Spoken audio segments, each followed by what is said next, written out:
रज मौज भितरे समाज सेवार वार्ता बरिपदा श्री जगन्नाथ क्लब्र नियारा रक्तदान शिविर।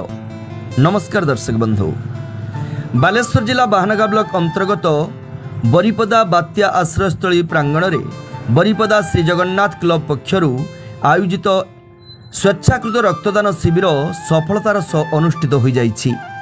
मानव सेवा और सामाजिक दायित्वबोधर वार्ता नहीं आयोजित यह शिविर में मोट 37 यूनिट रक्त संग्रह करा जायथिला।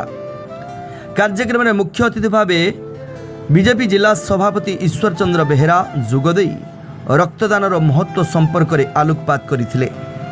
सम्मानित अतिथि भाव जिला परिषद सदस्य शिशिर कुमार अगस्ती, सरपंच सूर्यकांत माझी और समिति सभ्य सुधाकर आचार्य उपस्थित रही रक्तदाता मानकु उत्साहित करथिले।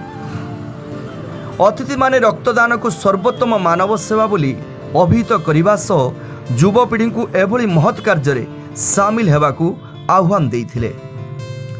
श्री जगन्नाथ क्लब्र सदस्य राजेंद्र मल्लिक, शशिकांत पाढ़ी, अक्षय आचार्य, नवकिशोर मल्लिक, मनमत साहू, गजेंद्र मल्लिक और अन्यान्य सदस्य माने शिविर को सफल करिबारे सक्रिय सहयोग करथिले। विशेष आकर्षण थिला रक्तदाता मानकू वृक्षचारा बंटन। प्रत्येक रक्तदाता को गोटे लेखाएं वृक्षचारा प्रदान करा जायथिला।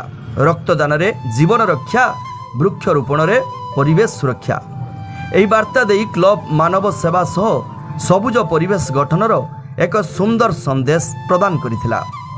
दीर्घ दिन धरी श्री जगन्नाथ क्लब सामाजिक, सांस्कृतिक और जनहितकर कार्यक्रम माध्यम अंचल रे निजर स्वतंत्र परिचय सृष्टि करि आसुची। विशेषकर रज पर्वर आनंद और उत्सव रे समस्ते मस्कुल थिला बेले क्लबर एभली जनकल्याणमूलक पदक्षेप साधारण रे बेस प्रशंसा साउंटिछि।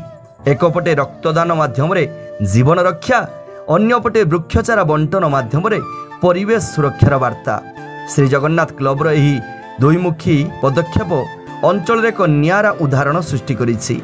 उत्सवर प्रकृत अर्थ केवल आनंद नुहे बरं समाज पाई किछि करिबा, एही वार्ता को चरितार्थ करिछि श्री जगन्नाथ क्लब।